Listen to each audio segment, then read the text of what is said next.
Yeah. Yeah.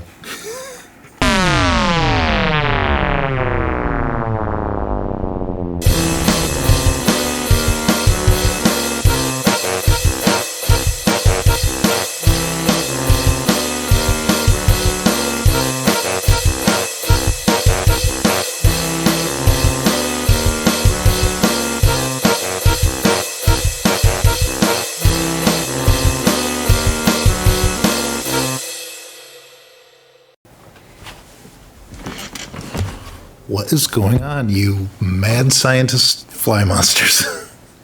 I'm Chris, and today on Nostalgia Dig, we are going to be continuing with bin number 2. I believe this is the third video. We still have tons more to go. So, without further ado, let's dig in. Okay. Hey, we are going to start with Mudman from the Ninja Turtles. He is a garbage monster.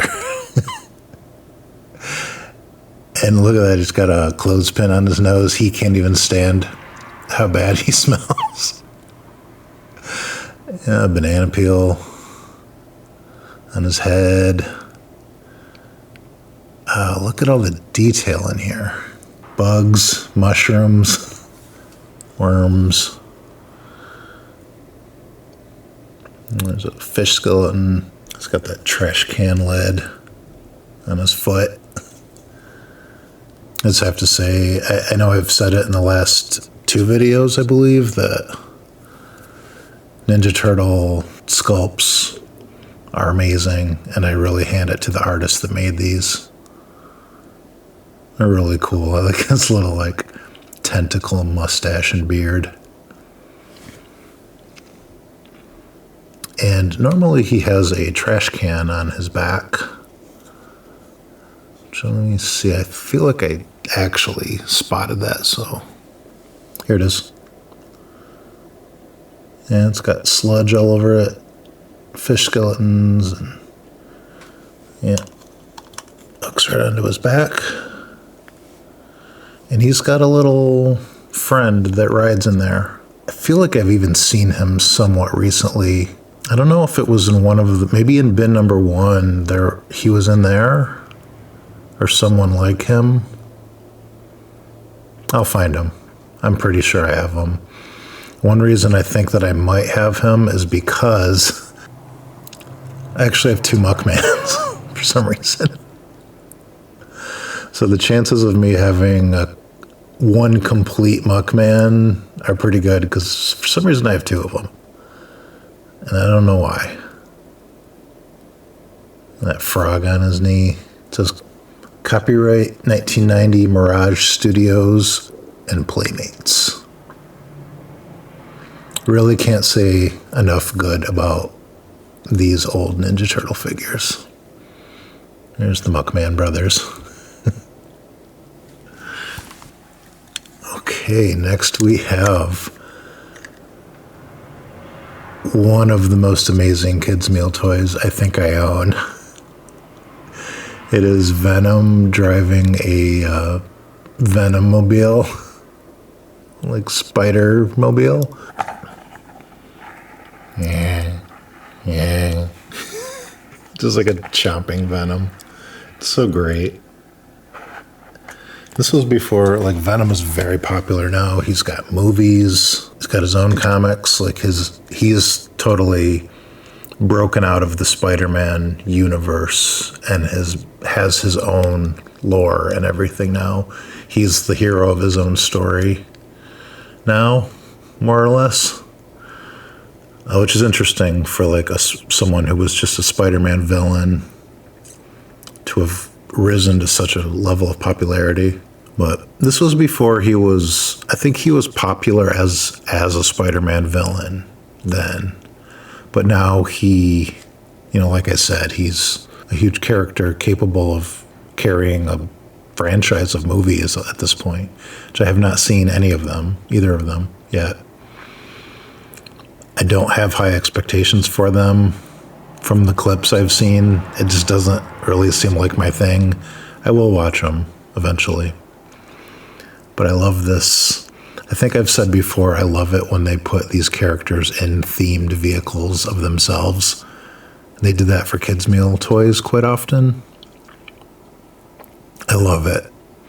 I love them, and that's a collection in itself for me. I want more. Like, I know in previous videos, I've come across a Catwoman, Penguin, Spider-Man, a few others, maybe, like in themed vehicles of themselves, which I love. I just love it. This is one of the best ones, though, the little chomping Venom. Okay, here we have Phil, I think was his name, from Disney's Hercules, voiced by Danny DeVito. A gruff little satyr who was kind of Hercules' mentor, helper, a guy that whipped him into shape, I guess, something like that. I have to watch Hercules again. It's been a little bit. Yeah. Manufactured for McDonald's. Yeah, copyright Disney, no year. Probably around when the movie came out, whenever that was in the 90s. Little Phil.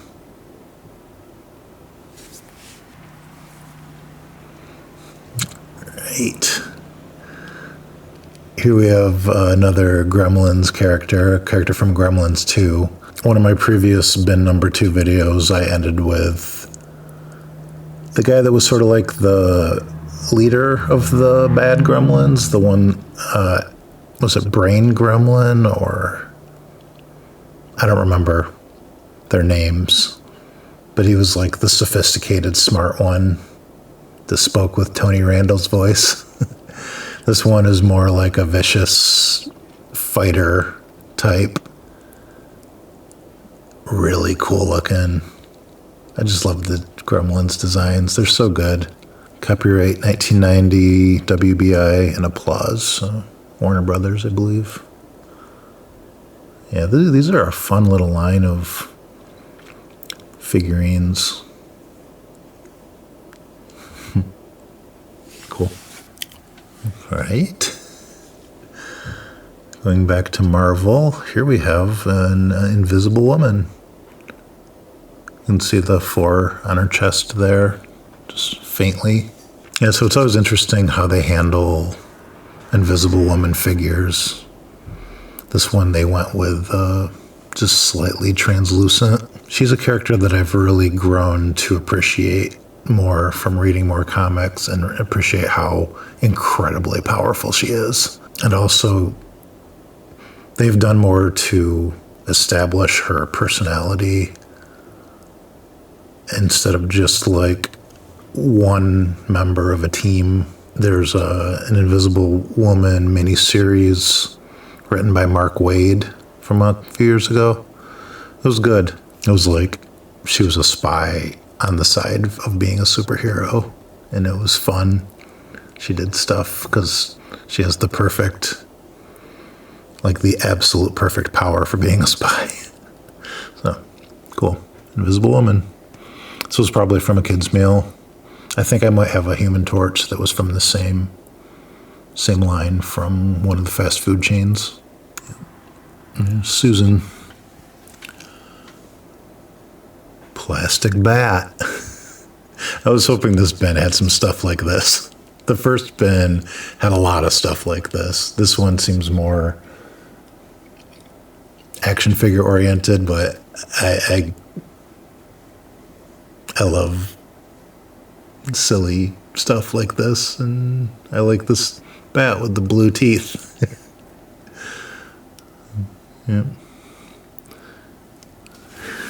Okay, I think I had one of these in the first bin too. This little army guy is from a series called Guts.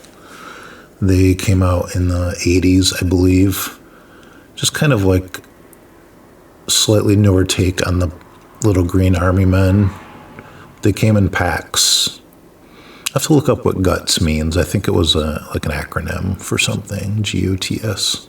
But yeah, I think I had 1 or 2 little packs of Guts. This is the little bazooka guy. Okay, here we have Admiral Ackbar. Really super bendy. It's almost like an eraser, like a really bendy little eraser. But this is probably from the original trilogy, if I had to guess. Oh yeah. Copyright LFL Lucasfilms 1983, made in Hong Kong. Yeah, so this is a little original trilogy Ackbar figure. It's a trap. Cool. Here we have a really awesome Raphael. Look at that with a ball and chain that's up. Can you get that? It's like a blowfish. And he's got this,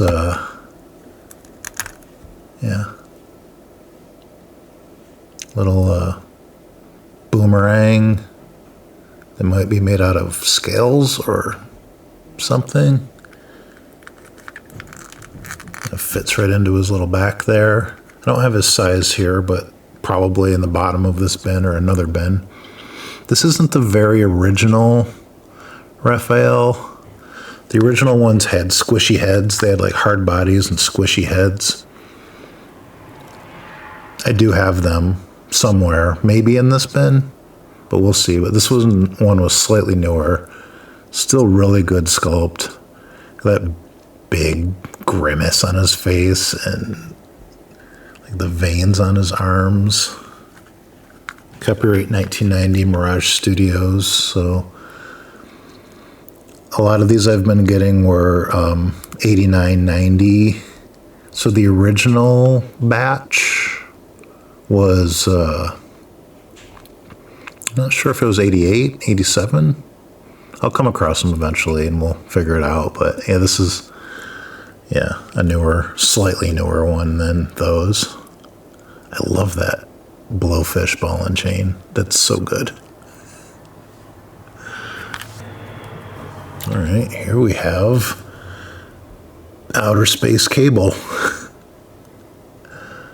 Nathan Summers. He showed up in he became really popular in the 90s. He might have debuted. I don't know if his first appearance was actually in the late 80s or early 90s, but he got really popular in the 90s.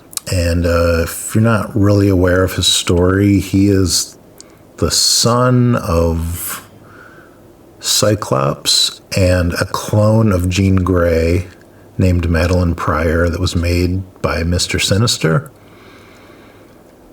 Baby was sent into the future for reasons and then came back as an older man, older than his parents. A little bit convoluted storytelling. I love it. It's wonderful and it makes sense. I mean, it's a good story, but it's like as I'm just condensing it and telling it poorly here, it sounds like a funny soap opera. And they may have even retconned that origin a little since then, but I think at one point at least that was his origin. But yeah, this is a outer space version. Got the little head bubble. Cool weapon. I don't remember ever reading a comic where he was outer space version of Cable. I have read comics with Cable in outer space, but he didn't require outer space gear like this. So I don't know where this was from. Maybe the comics, maybe a cartoon. Not sure. But yeah, Toy Biz 1993.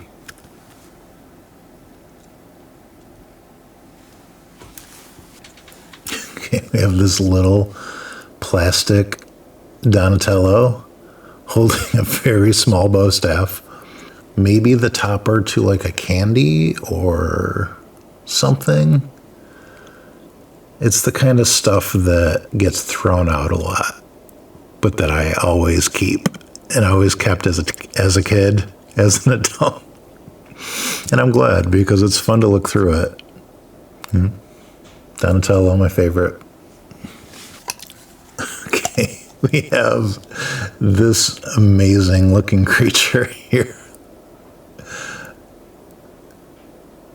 Henson, maybe? I don't know what this is. Kind of says Muppets to me a little bit. But he's got this really cool horned hat.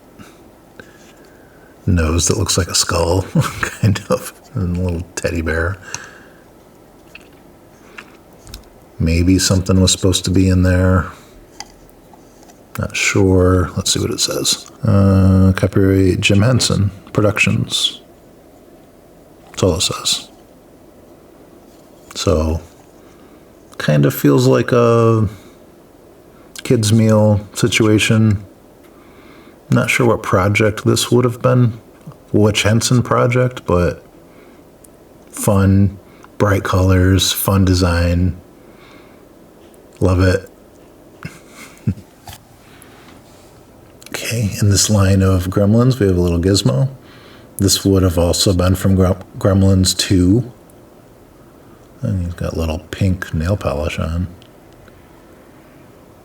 Yeah, copyright 90, WBI, same info as the other Gremlins figures. But here's our little Gizmo. He's our hero.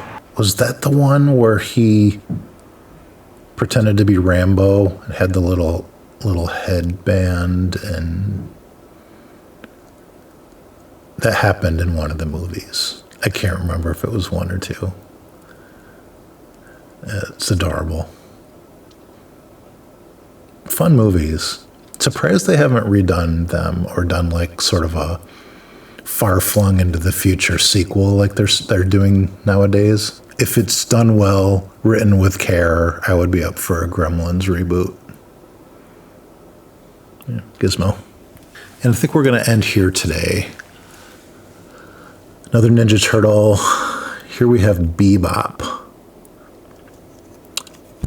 One of the henchmen of Shredder. This is one of the original line because the head is like a squishy material and the body is the harder plastic.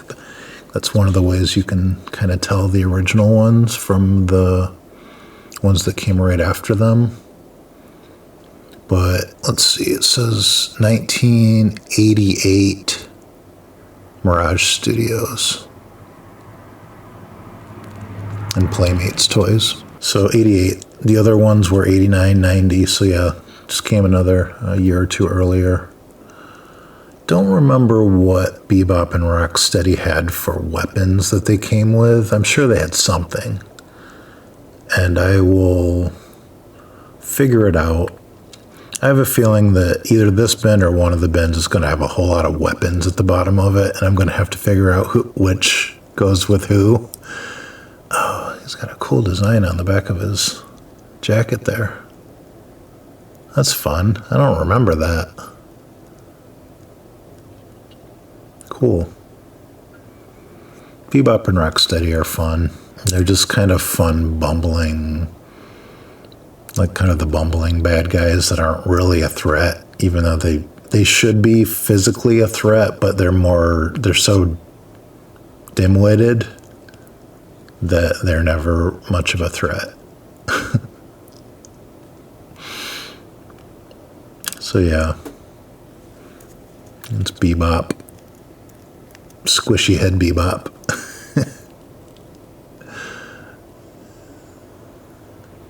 Yeah, I feel like the sculpt on this is even really good, but they even got, with the lines that came 1 year later, you can tell the level of detail went up considerably.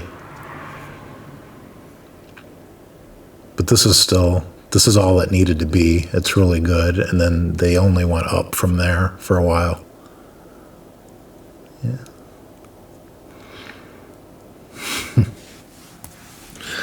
Okay, so we're going to call it there for today. Lots more to go in this bin. Not even close to halfway through. So much more fun stuff coming, so please tune in. If you're enjoying these videos, please consider subscribing. That helps me a lot.